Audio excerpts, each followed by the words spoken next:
exposed to the rain coming down from the clouds and the fire that falls from heaven. But our tragedy binds while our ignorance hides. We all wind up here together. Yeah, bodies are tied and our souls, they're blind, bones broken by the weather. Got a lot of bad days still coming our way, but it's sweet ever after. Wind and waves breaking over our walls, but the ship, it don't shatter. The real life lesson about a life well lived is you lose what don't matter. But the sun's coming up on the stairway to heaven, and it's sweet ever after. And it's sweet ever after. Woke up terrified in the middle of the night. It was storm, our whole house was shaking. Didn't know where to hide. The wind howling outside sounded like everything was breaking. Well, our tears fell like rain when the morning light came in the wake of that disaster. Brick and stone in the street, shattered glass in our feet, home splintered by the weather. Got a lot of bad days still coming our way, but it's sweet ever after. Wind and waves breaking over our walls, but the ship, it don't shatter. The real life lesson about a life well lived is you lose what don't matter. The sun's coming up on the stairway to heaven, and it's sweet ever after. And it's sweet ever after. If we listen, there's a sound beneath the footprints in all our towns. We're connected like waves of grain. When we break wide open, we're all the same. When we break open, we're all the same. Got a lot of bad days still coming our way, but it's sweet ever after. Wind and waves breaking over our walls, but the ship, it don't shatter. The real life lesson about a life well lived is you lose what don't matter. But the sun's coming up on the stairway to heaven, and it's sweet ever after. And it's sweet ever after. Sweet ever after. And it's sweet ever after.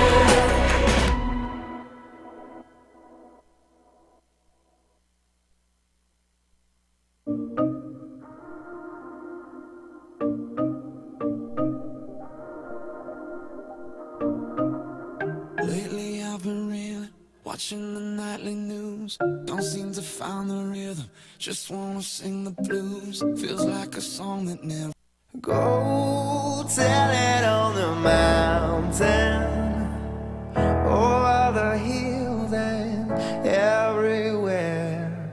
Go tell it on the mountain, Jesus Christ is born. While shepherds kept their watching over silent flocks by night, behold, throughout the heavens there shone a holy light. The shepherds feared and trembled when low above the earth rang out the angels' chorus that hailed the Savior's birth. Go tell it on the mountain,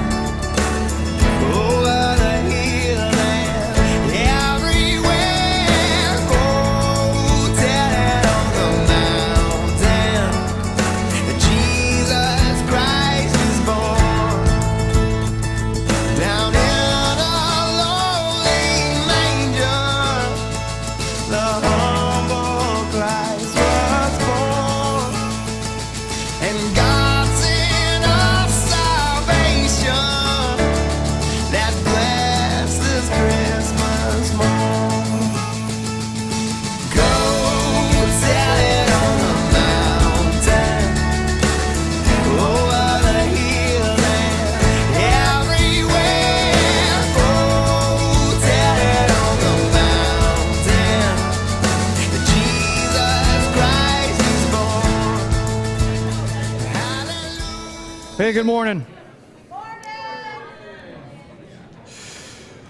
So we're talking about hope. Need any hope? Yeah. I got some. If you want some. If you're all good, you can pack it up. You can, go back home. It's over. But I think you need some. Actually, I think everybody needs some.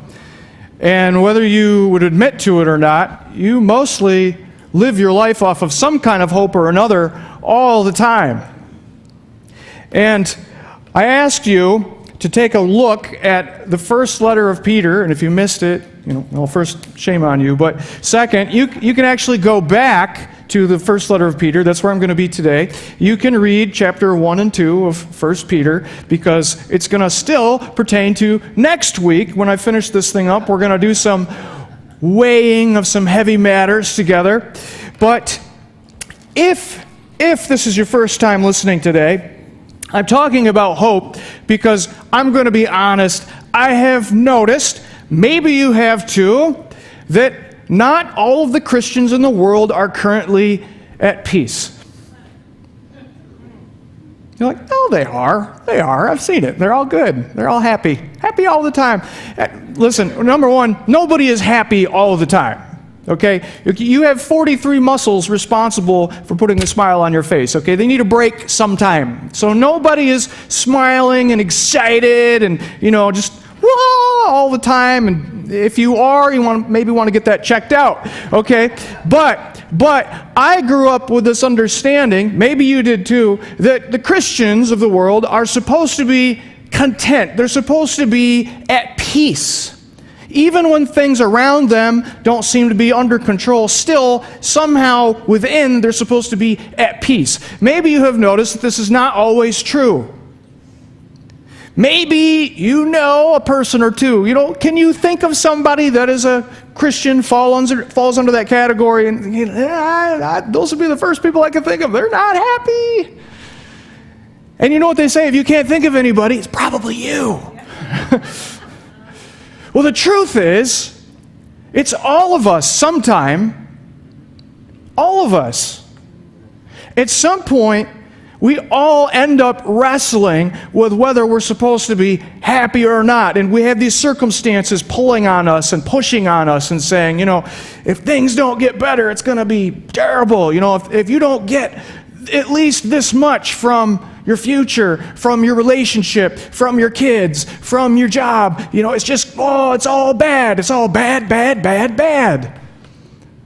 Just like The Grinch. You ever read the book? Bad, bad, bad, bad.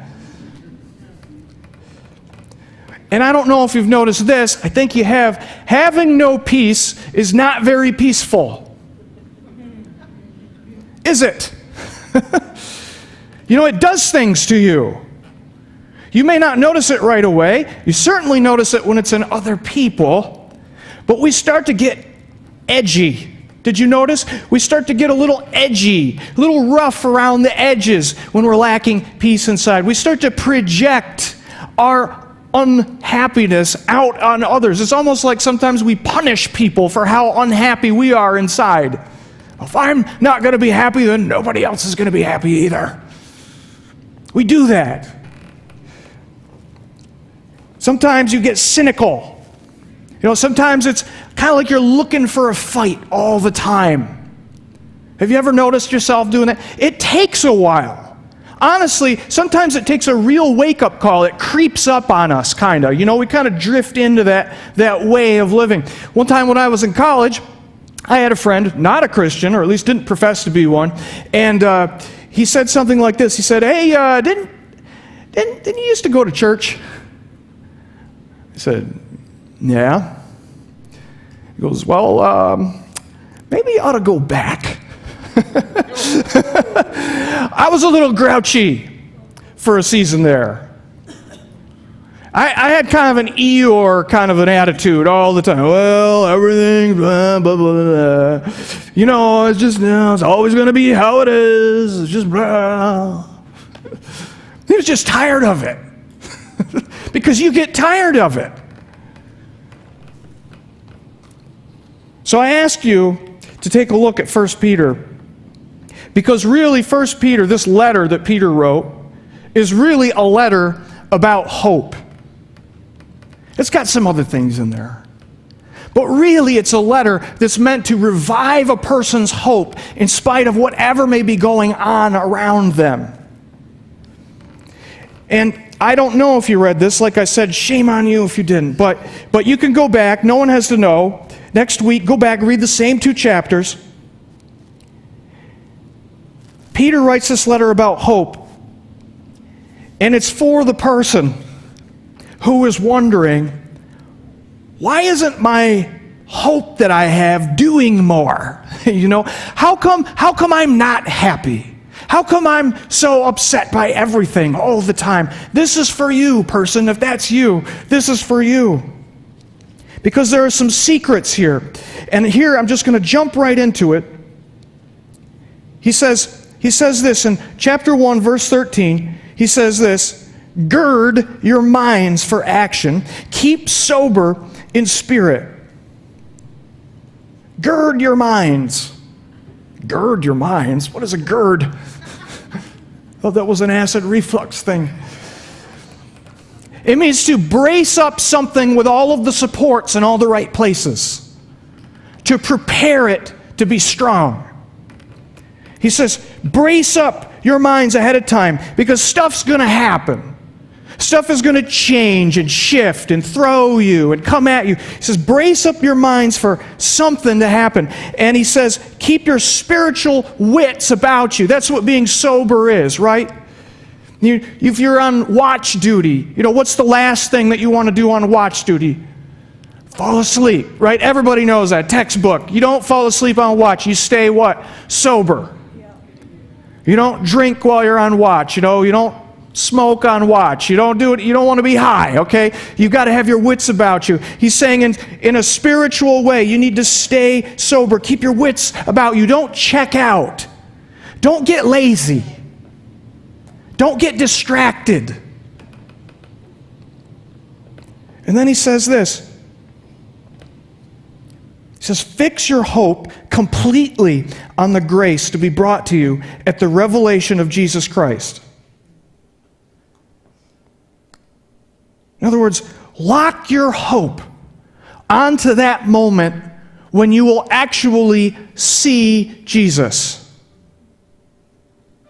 That's the moment you need to build your life around. That's the moment you need to live in anticipation of. Completely, he says. Completely.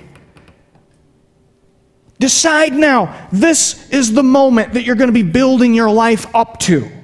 Decide now that this is, the moment that you're going to filter all of your decisions right now through because you're anticipating what that's going to be when you actually set your eyes for real on Jesus. I don't know about you. When I hear that, I love that. But I also think other things. I think, well, what about fun? Is this what it is to be a Christian? Just like zero fun. You're always thinking about your last moment. You can't, you're just a real bummer to be around, just a zero fun atmosphere. You're always going to be doing boring things. No, listen. That's not what he's saying. I have never read anywhere anything that Jesus ever said that said you can't have dreams. That you can't have aims, that you can't have goals. You can have goals and aims and dreams. Now, some of those might not be good ones, but you can still have them, okay? And you're going to find out as you walk through your Jesus journey, some of those dreams will come and some of those will not. But I have read many, many, many things in the Bible that Jesus spoke and other places, the Old Testament, the New Testament. You have to be so incredibly careful that your dreams do not become your hope. Can you hear that? You have to be so careful that the desires and the goals and the ambitions that you have, natural ones, sometimes very good ones, don't actually become your hope. things start to get weird when that happens. Don't set your hope for your life on a thing that you want to happen accidentally. Don't accidentally set the hope that you have for your life on a relationship or an experience that you want to experience or an opportunity that you're hoping to have someday. Don't set your hope on something that's going to eventually disappear. Am I hitting anybody? Can't tell. Oh. No, I know I am because it happens with everybody. We're all at this incredible risk because we have all of these great dreams. I mean, some of them are very good dreams. You want to hear my dream? I almost did it last year. I was this close. I was going to go to Norway. I was going to stay in Norway, and we're going to take boat tours and go see the fjords. That was my dream. Oh, I didn't do it. Oh, feel bad. Feel so bad. We didn't do it. Could have done it, didn't do it. Somehow I have lived. Somehow I am still here. Because truth be told, as much as I wanted that thing, I'm not going to build my life around it. Not really. Because I have higher things that need attention. It came right at a time. I was all primed up. I'm getting the passports ready. I'm like, it's not that easy actually anymore. And getting the stuff ready. And I'm like, saving up. And then somebody calls us and says, would you take care of this little baby? And I go, yeah. I don't need to go to Norway. Norway? You have to be so careful that you don't make some situation or an experience or some person, even a very, very good person, to become the hope for your life. And the next thing that Peter writes is a warning to us about what happens when we start living like dreams are actually our hope. He says this, as obedient children, verse 14, as obedient children, do not be conformed to the former lusts which were yours in your ignorance. In other words, there are certain things that you look at in life, and like anybody else, you go, I want. I want this level of career. I want to get to this level in my career. I want to get to this level. I want to get married. I want to be a mom. I want to be a dad. I want to have this. I want to be comfortable in retirement. I want to do things. And it's not that the things are wrong, but if they become your hope, something begins to happen. And he calls this thing lusts. A lust isn't just about sex stuff, okay? Lust is really when you look at something and you say, no matter what, I have to have that or I cannot be fulfilled. You begin to say, I must. I'll do anything to get to there if it's possible. And you start to build your life around attaining it. The desire is so strong, it begins to inform all of your decisions. You filter all of your thinking through. You'll never be able to be happy unless you could get to the marriage of your dreams, the career status, the affirmation, the level of success, the recognition, the situation, the comfort level. I'll never be happy if I don't get there. Peter says, look, don't form your life around those things like you used to do. There's something beyond that we're called to. He says this, but like the Holy One who called you, be holy yourselves also in all your behavior and everything you do. He says, Be like the Holy One. Because it's written, you shall be holy, for I am holy. That's a lot of holy going on. You're like, holy. You know, when I hear holy, when you hear holy, you may think, that just sounds like I have to be flawless all the time. Sounds, again, zero fun, Pastor James. There's going to be zero fun in all of this holiness. It's actually not what it's about. Holy just means to be set apart for a higher purpose. A higher purpose. And he says, you have been called for a higher purpose.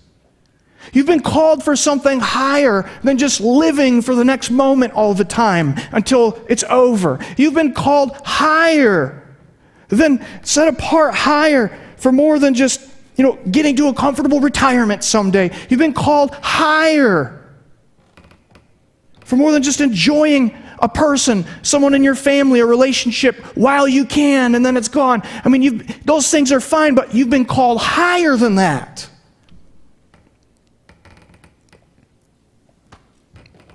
Those things, as good as they are too chintzy. So they aren't going to last. It's like a big movie set. It looks great, it's awesome, it's exciting to be there, but it is all going to be dismantled. All of it. All of it. And I don't know about you, but for me, it can be hard to tell when a dream of mine is starting to metamorphosize and turn into my actual hope. Take the place of my real hope that I have. I can't always tell when that's happening. And I think part of it is because all of my dreams are sensational. They're all great dreams. And in fact, there's some truth to this. I actually try to filter my dreams when I have them through, does this really serve what Jesus wants out of my life? I really try to do that. I think many of you do that too. So you handpick all these good things, Jesus wants me to have a great marriage. Of course he does.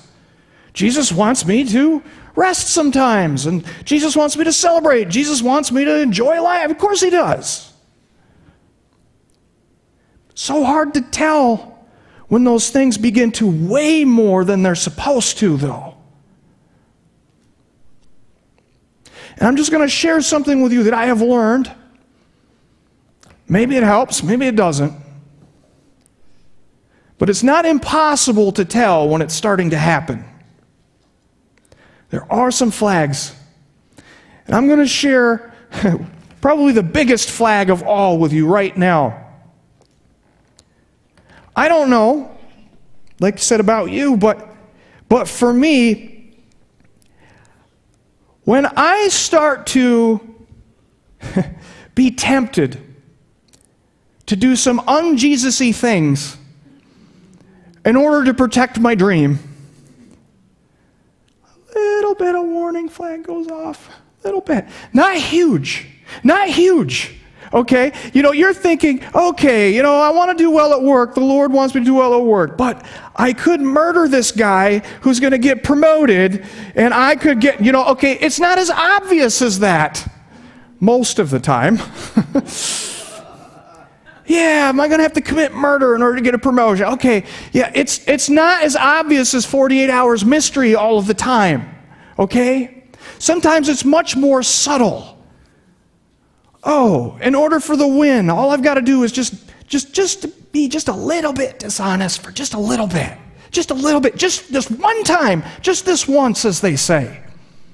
All I have to do is put a little bit of extra mean on somebody, not normally like this, but put a little extra mean on it. Put a little extra unkind. Put a little more stingy into it, just this one time to get to where I need to get to. After that, it's over. I won't do it again. Come on, you know what I'm talking about. You human beings, you. I know you. I'm a human. I know you. You get tempted to be somebody you really don't even want to be in order to protect the dream that is so good sometimes. You know, I mean, come on. If you've been in the church world long enough, you've seen church people get really mean over being right. Have you not? You know, extra harsh. You know, I mean, I haven't seen it recently, and I'm thankful for that. Thank you for not being mean. Well done. But you've seen it. You've seen people get real hardcore judgmental when they feel like, you know, the preferred dream for their future is a little bit threatened. You've seen them get mean. You've seen them get judgmental. They take the gloves off because they feel like there's a threat. And it isn't pretty. When you start to see yourself being tempted to be un-Jesus-y in order to see your big Jesus dream, woo, take a step back. There should be a red flag. And what most of us will do for a good cause, I'm sorry, most of the time we'll just fail. I mean, we'll just do it. We'll say the thing we shouldn't say. We'll be selfish in a way we shouldn't be selfish. Just a little bit you know, we'll get gossipy. We'll maybe slander somebody a little bit as long as we think it helps protect our reputation, protect, you know, where we're going. You know, we'll get that way. We'll fail. But here's what happens to most people, unfortunately, what they do is they say, well, it just won't happen again. Yeah, it probably was a bit much. I just won't get in that position again. Have you ever been to McDonald's as a kid? I mean, they had the Golden Arches out here on State Street when I was a little kid, and the Happy Meal was in full swing. Let me tell you a story about the Happy Meal. It's supposed to make you happy. And when my mom would be driving us along the street, and I saw those Golden Arches coming up, some of you are laughing because you know. I mean, I was a pretty sweet kid, I think. I don't know. I was good-tempered. I had a good smile on my face most of the time. But something happened. I could see those Golden Arches approaching.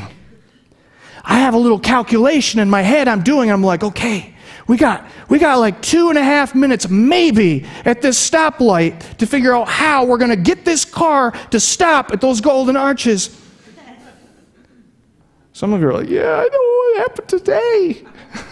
It's going to happen later.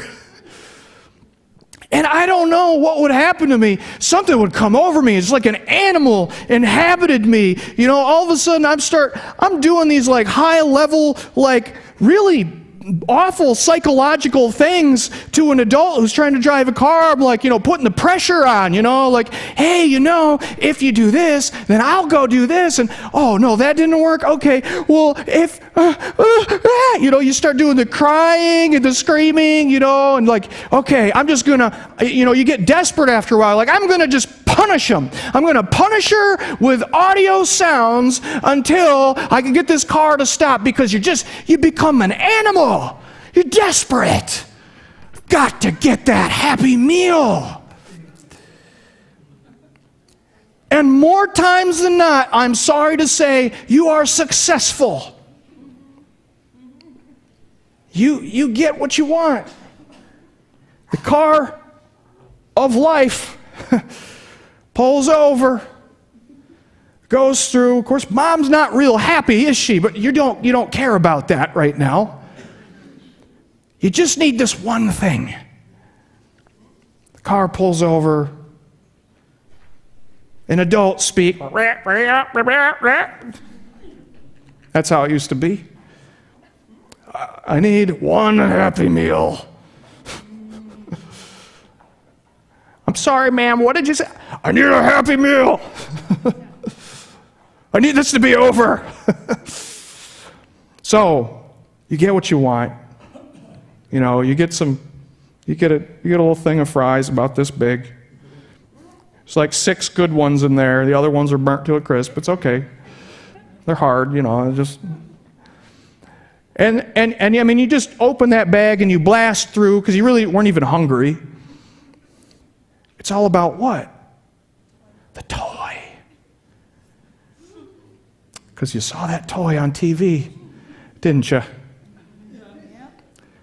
It doesn't matter that you already got one like it, because you got to collect them all. So you get in there, you get that toy, you get the plastic open. I mean, you bite it. You probably do things with your teeth you shouldn't. You get it open. And it's like some little space ranger that shoots a disc when you push a button in the back. It's not even a good toy.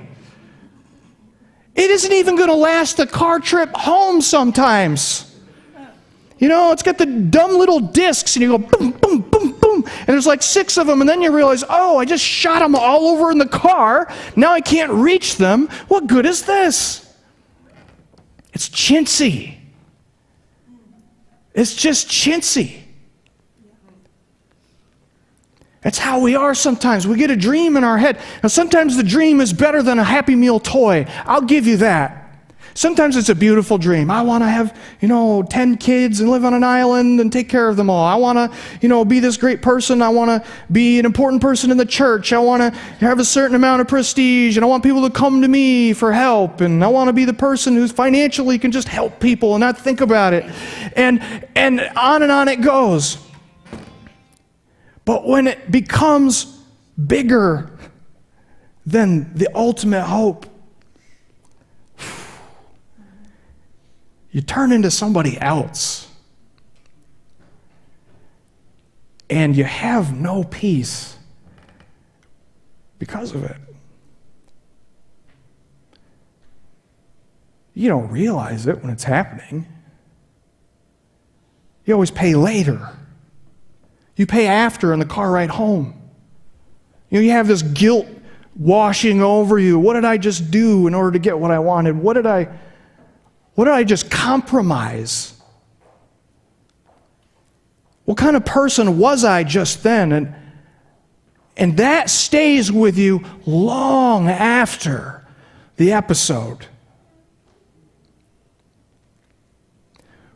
Most people try and just forget it. Most people just try and I'll try and do that again. But I'm telling you, what I would say is when you catch yourself compromising, you need to call time. You need to call time. Something's going on. Something's getting bigger than it should be. Something's heavier than it should be. Call time. Don't just let it go by. Don't just forget about it until the next time.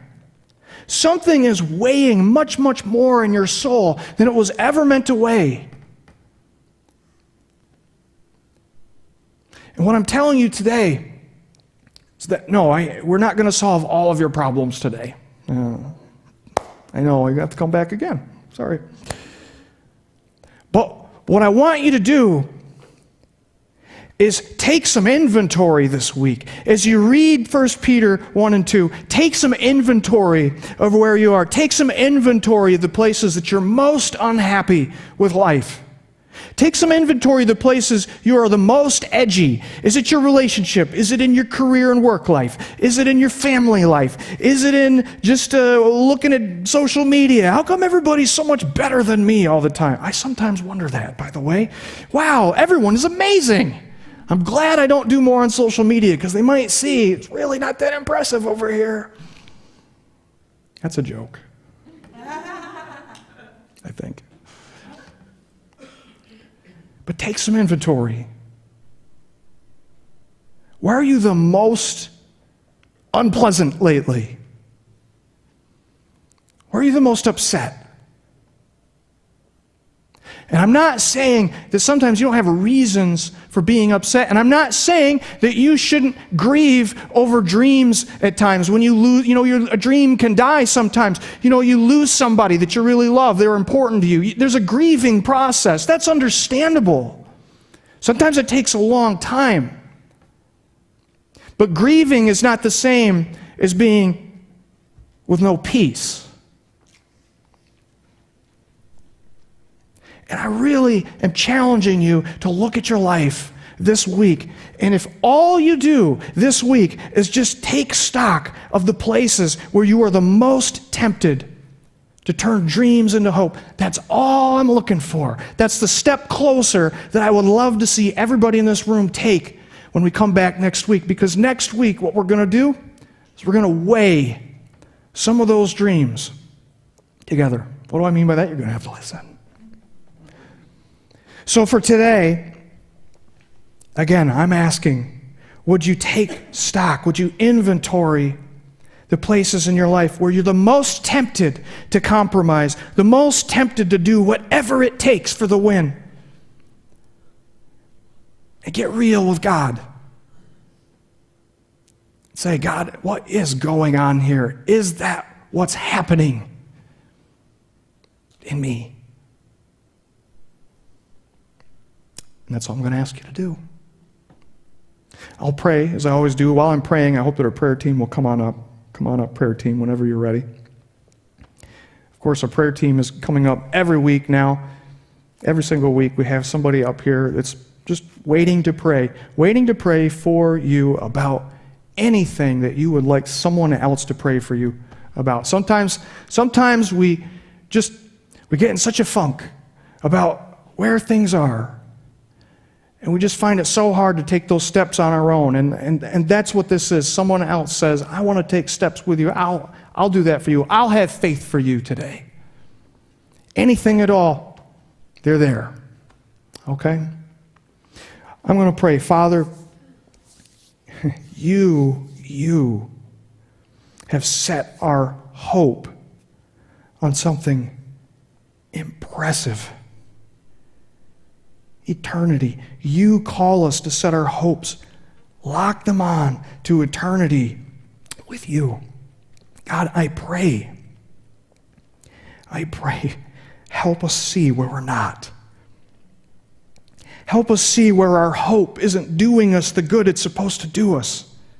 Help us see where we're weak. Help us to see where we're the most tempted to turn a dream into something much heavier.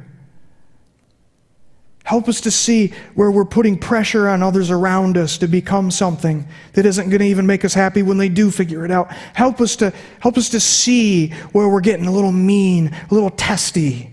Help us to see where we're starting to abandon some of your characteristics, the forgiving nature, God, the kindness, the value of the people in front of us. Where are we most at risk? God, I pray we'd see and recognize, and that you would just help us call it out for what it is, so that we can get started putting our hope back where it's supposed to be. In Jesus' name, amen. Amen. Come on forward whenever you're ready.